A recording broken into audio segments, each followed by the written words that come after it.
Anyways, sorry about that. So as I was saying, what was I saying? Oh yeah, I was talking about that episode, the one where the old lady and the girl meet each other. Um, so anyways, they're meeting each other and they're friends, and the old lady one day is like, "Will you meet me on this specific day? Because it's very important to me." And the girl says, "Yeah, of course, I'll definitely meet you." And the woman says, "It's very important to me, so promise me that you'll meet me on this day." And the girl says, "Of course, I promise." And so they make the promise, and then the day of, the girl means to go over to the old lady's house, but is intercepted by a young girl, her age, that she knows from the building. And the young girl's like, "Hey, come with me to like do this activity, like concert or something, or a soccer game or whatever." And she's not able to make it. And then when the girl gets back and she tries to meet the old lady, she's like, she goes into the apartment, and the old woman's not there. And she's like, "Hello? Where are you?" And the old woman suddenly shows up all like scary, and she's all like, "You broke your promise to me. You made a promise and you broke it." And the girl screams and runs, and basically the woman starts like haunting her, saying things like, "You broke your promise," and things. And you find out, later that the reason that date specifically was so important to the old woman is because she actually had died that day, and her son had promised to come see her and never did, and she was all alone, and the woman was just lonely, and that's why she was so upset when the girl fell through on meeting her on the promised date. And it's very sad. It's a sad episode. It's very good though. Honestly, I don't really remember a lot of. I can remember episodes, but I can't remember the titles. Some of the titles I remember, like the Dark Dragon one, you know, the Dream Girl one, the Clown one, the Bookish Babysitter. Some of them are ones that like kind of give the premise away that I can remember, and others are ones that I absolutely can't remember, like what that was. Like I don't even know if I'm going to be able to do 5, honestly. Uh, but yeah, I think I'll just kind of stop trying to talk about specific episodes or specific seasons, and I think I'll just for this part of the video just talk about just general episodes and my general thoughts on it. So the first part of this video will be what you just saw of me talking about it for almost an hour, and this part of the video will be just me reflecting on it, the series in general, and some episodes in particular. So yeah, some of my favorites out of all of these, out of the whole show, is The Tale of the Dark Dragon, where Nerdy Boy ultimately, realizes Nerdy Girl is attractive. Another favorite episode is a time travel themed episode about a girl who gets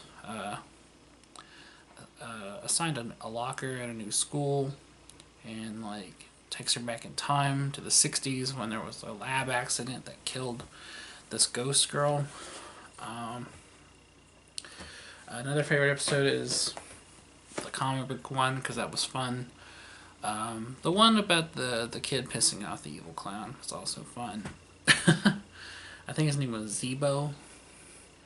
Like, the kid is like at a carnival, and there's this fun house, and this kid, like the kid's making fun of the name. He's like, "What kind of name of a clown is Zebo?" And then Zebo starts like stalking him indirectly. Like, he leaves threatening messages, and like he subtly is like revealing himself. Because the kid took like the clown's nose, and the clown's like, "Give me back my nose, return nose," and it's That's great.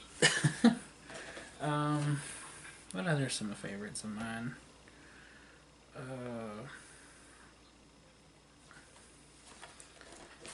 I'm just trying to remember premises, man.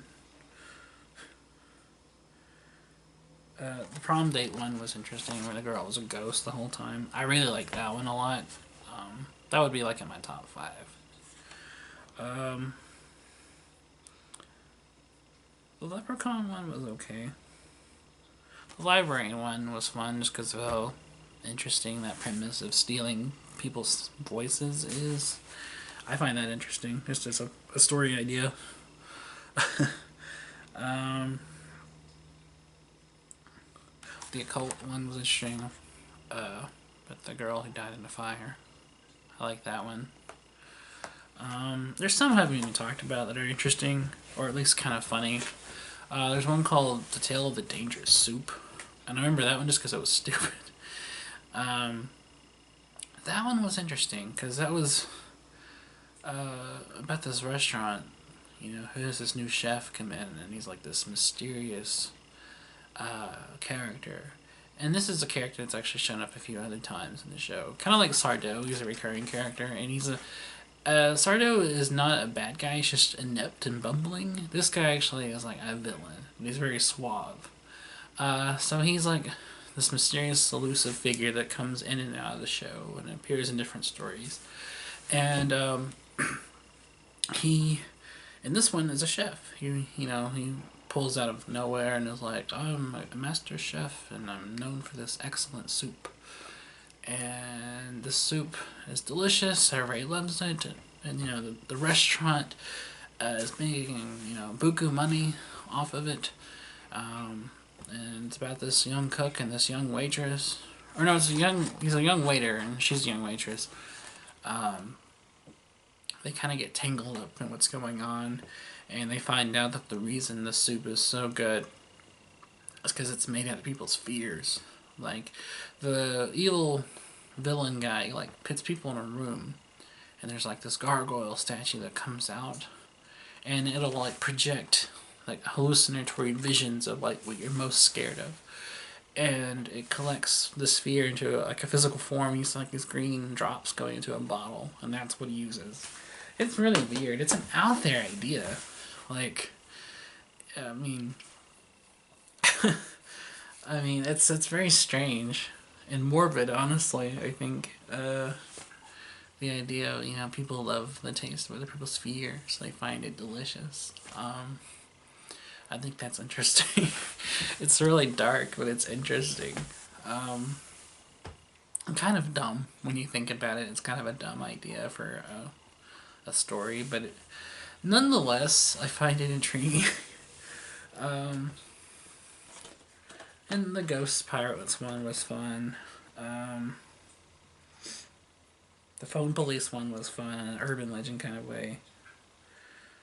And there's some that I can only remember like parts of. I can't remember like the whole stories of. I just remember like the basic premise, but I can't remember all what happens. There's a lot of those. That's why I haven't talked about them, because I can't remember the entirety of what happens in the story. I'm just going back through titles to see if anything jogs my memory. There was one, I can't remember the title of it. There's one about like this vintage movie theater. And I'm a big movie guy, so this one really appeals to me. There's one about a vintage movie theater that shows like classics. They're like an old school, like, the usher and the concessionist wear like the vest with like the bow tie, and they look like bellhops in an old 30s hotel, and they have like the crushed velvet seats and everything, and it's very glamorous, like old Hollywood palace movie house style a theater. And it's not doing well. Like, they're on the verge of bankruptcy, everything's falling apart. The guy who runs it and the 2 kids are the only people that work there. Like, there's a girl that works concession, and then the boy works like as a usher / projectionist. And they hardly get anybody. They get like maybe 1 or 2 people per showing of anything. And the owner is this old man who's, he's down on his luck. He doesn't want to have to shut the place down, but they're not making enough money to keep it going. And one day, the the cook from the Dangerous Soup episode, the villain that comes back every now and again. He was also the villain, I believe, in the Cutter's Treasure episode as well. He pimps in from out of nowhere and is like, I am a collector of rare films or a filmmaker or something. And he's like, I have a film that will definitely get this place up and running. And the old man's like, oh man, I couldn't afford such a thing, I mean, great as that sounds, I'm not going to be able to buy that.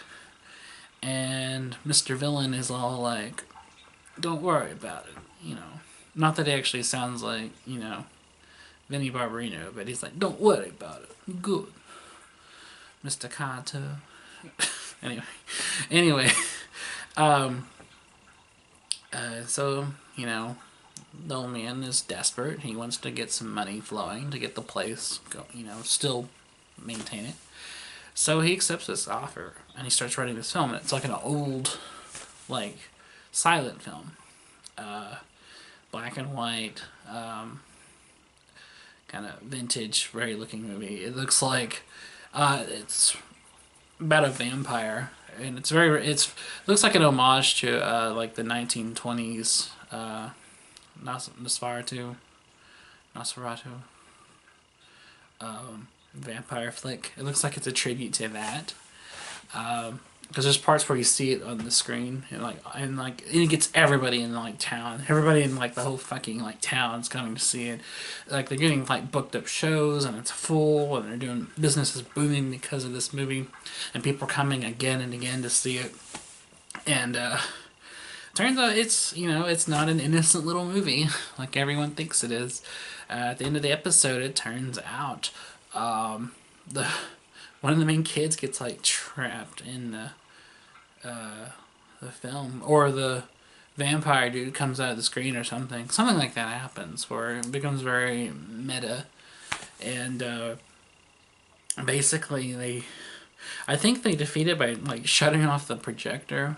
Literally, turning off the movie, gets rid of the threat. It was interesting. That's kind of it's an interesting premise. I like movies and shows where real people get swept into fictitious worlds and movies and things. Kind of like that Woody Allen movie, The Purple Rose of Cairo.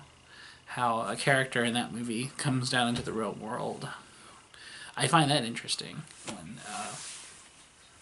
when shows and movies have stories about people entering into a movie, or a character in a movie entering into the real world. And this was that only as a horror story. So it was an interesting episode, and that's a pretty original premise. I've encountered a few stories like that, but not a whole lot that do that. I mean, as far as I can think of, there's really not many stories I can think of like that. Honestly, the only ones that come to mind were, like I said, the Woody Allen movie. There's a short story by Clive Barker called Son of Celluloid. That's about that, only it's multiple characters coming out of movies, and it's actually an entity that is taking the form of these things rather than actual characters in something coming to life. There's a force behind it that's creating these physical manifestations. So that's not quite the same thing. And the Purple Rose of Cairo is unexplained. It's just this just can happen. There's not an explanation. It's more focused on the characters than it is the explanation for why a guy came out of the movie. But that makes sense for that. For what Purple Rose of Cairo is doing, that makes sense. But anyways, I'm getting off topic. Back to Are You Afraid of the Dark? I guess I'll talk a little bit about Season 5 before I go, because I kind of wanted to talk about all of these seasons in one video. Or in this case, since my camera decided to abruptly stop. 2 videos. This one I really don't remember much. Actually, and the ones I do remember aren't that great. Like there's one called The Tale of the Manaha, which is I thought kind of just plain. It's about a kid in the woods, and he's like there's like these supernatural like entities that are like chasing him, and they're like bad luck figures or something. It was okay. I really don't remember it because I was kind of bored. um, there's one that had Gilbert Godfrey on it, which was really weird. Called The Tale of Station 109.1. It's like this kid's obsessed with death and like the afterlife, and like there's a in the radio station. There's like a doorway to like the afterlife, and it was weird. um, that one actually was kind of entertaining, but I don't remember much because I remember just it was so strange that I couldn't absorb it. Like it didn't stick in my memory.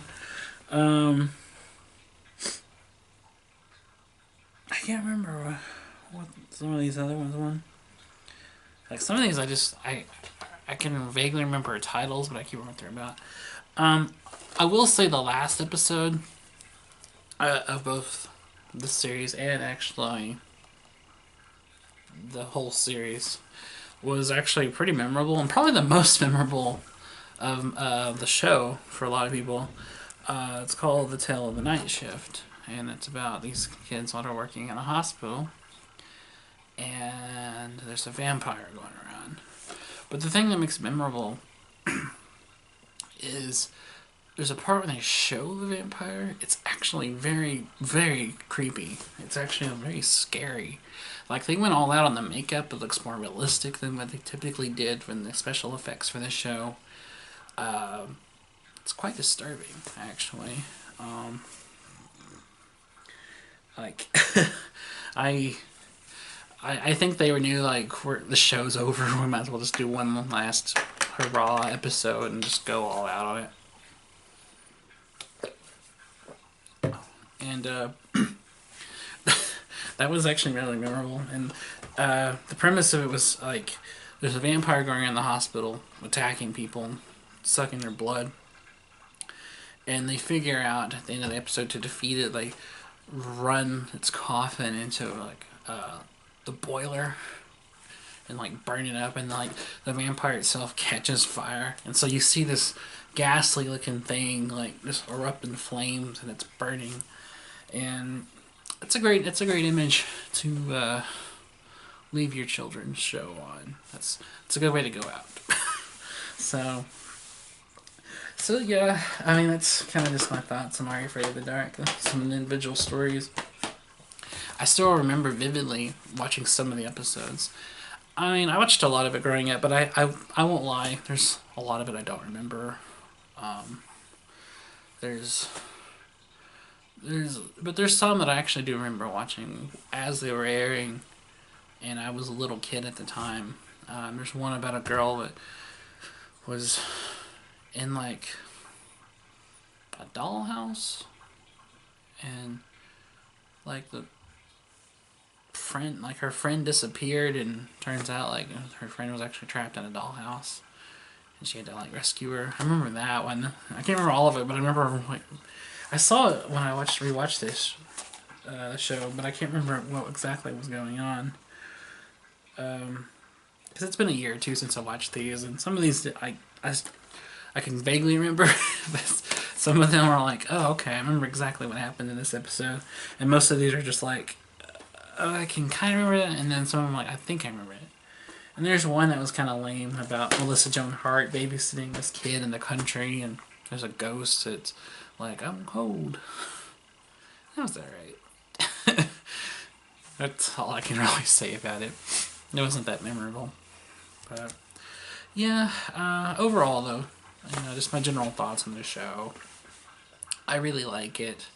I still like it. Even if I can't remember a lot of the episodes' titles, I remember when I watch them now, even if I can't remember the title, I'll watch it and be like, oh, so this is that one where that happens. That's, But I'm kind of like that with most shows. I mean, most shows I'll remember what happens in an episode, but I won't always remember the episode title. And that's with a lot of shows. Like, I love the Twilight Zone, but I can't remember the titles of most episodes. I just remember the premises.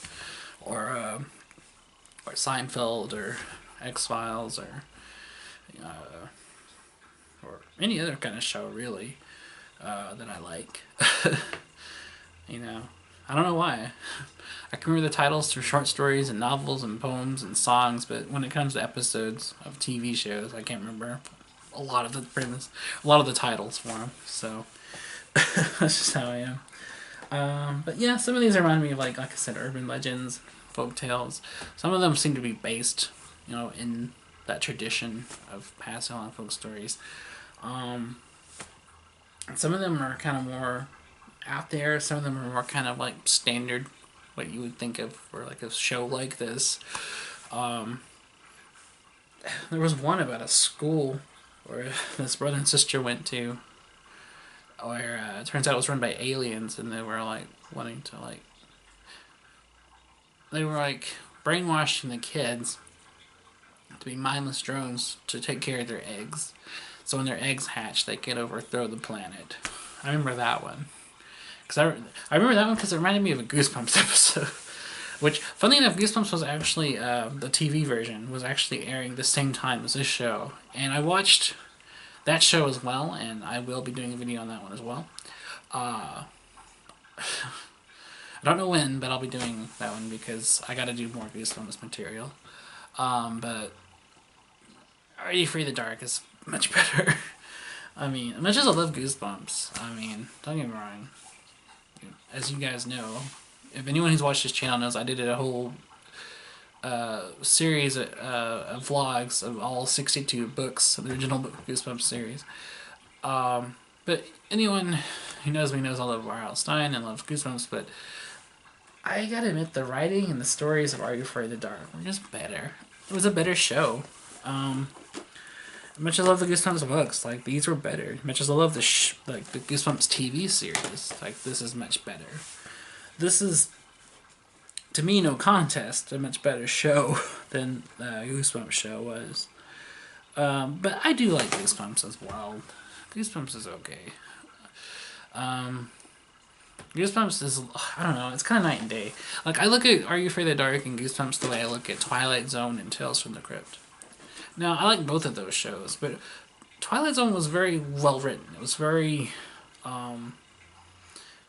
dark and very philosophical, and each episode was kind of an existential question, full of like very deep themes and very serious and very thoughtful writing. Tales from the Crypt is not like that. Tales from the Crypt is a good show, but it's quirkier. It's meant to be more like dark black humor. It's meant to be more kind of just schlock, and I love schlock. But Twilight Zone was actually trying to be like art. It was actually trying to be elevated art with a serious purpose and a serious theme. Tales from the Crypt was trying to be more just a goofy show. But I love both for different reasons. And that's why I love them, and that's how I think about when I think about Are You Afraid of the Dark as opposed to Goosebumps. Are You Afraid of the Dark was to me a very well written show that didn't pander or talk down to kids and actually could be quite scary even now as an adult, whereas the Goosebumps books are, in my opinion, campy fun. Now I don't dislike Goosebumps, less than I do like Are You Afraid of the Dark. But I like Goosebumps for different reasons than I like Are You Afraid of the Dark. So that's kind of how I look at those two and why I like those two. Yeah, but when it comes to anthology horror for kids, Are You Afraid of the Dark was, a much better show. And I haven't seen anything to top Are You Afraid of the Dark as far as kids anthology. I hear this show Creeped Out is good. I haven't watched it, but I hear it's good. And the cartoon series Courage the Cowardly Dog, even though that wasn't an anthology series, kind of had a Monster of the Day premise. That was a very good show as well, but I still don't think it holds a candle to Are You Afraid of the Dark. And mind you, Courage could actually be quite darker than Are You Afraid of the Dark sometimes. Actually, when I think about it, Courage the Cowardly Dog actually might be better as a horror show for kids than Are You Afraid of the Dark, because that one could actually be more mature than this one could be, and actually could be genuinely darker, and I don't mean darker as in like horror themes, but the horror of the human heart kind of themes. There was for it to be a silly like cartoon, there was a lot of depth and maturity to it. Is what I'm trying to say. But there is depth here. There is some maturity, some just straight up humor, some that are a little more intentionally wacky. And Are You Afraid of the Dark? But I do recommend it. If you like old school Nickelodeon, I definitely recommend it. If you like anthology series for kids, I definitely recommend it. If you're interested in seeing kind of just some programming from the 90s that Nickelodeon had, I would recommend it for that. Or if you're like a fan of Goosebumps like I am, but you're wanting something a little better written and a little more kind of less cringy and campy, I would definitely recommend it for that as well. Again, not to knock R.L. Stine or Goosebumps, because I love those things. I love R.L. Stine and I love Goosebumps. But, you know, I definitely can't deny that I find the writing on this show to be much better. So, again, I recommend it highly. And I've been wanting to do a video on this show for a while. I've been wanting to go back and watch all the episodes and talk about them. Some of these I watched a few months ago, and some of them I haven't seen in about a year or so. I should have sat down and watched them all again right before doing this, but this was kind of just a spur of the moment decision, and I'm wanting to put more videos out. So, yeah, I kind of decided just on a whim to be like, I'm going to test, my new test video for my new equipment will be me talking about Are You Afraid of the Dark. So, that's why it's very informal, and that's why I can't remember all the episodes. So, maybe at some point, which is an idea I've been throwing around, is to sit down and watch them all one by one and do a separate video for each one, like I did for the Goosebumps books. I might do that. But this will be just a good, general video on the topic of the show. But definitely watch Are You Afraid of the Dark. Very good show. Excellent show. And I'll definitely be doing more Nickelodeon videos. So anyways, I appreciate you guys watching. You guys are amazing. I hope you like this new setup that I'm doing. I actually really enjoy it. I'm able to shoot longer videos and have better camera resolution. And my phone doesn't fill up memory and cut me off before I'm done talking, so that helps. But thanks for watching. I really appreciate it. I'll try to have another video up again soon. I'm going to try to start shooting like this regularly. We'll see how it goes. But I'm trying to think of anything else I need to say. I can't think of anything else, so I guess that's it. Thanks for watching. I appreciate it. Like I said, I'll have another video up soon, or at least try to. I'll try to start putting videos at a faster rate, and I'm trying to grow this channel and hopefully get a better viewership and more people interested in what I have to say. It's just getting there is the hard part. So, thanks for listening to Ramble On for over an hour's worth of Are You Afraid of the Dark, back to back. So, thank you for that, and I will see you later. Sorry this took me so long to finish talking. Bye.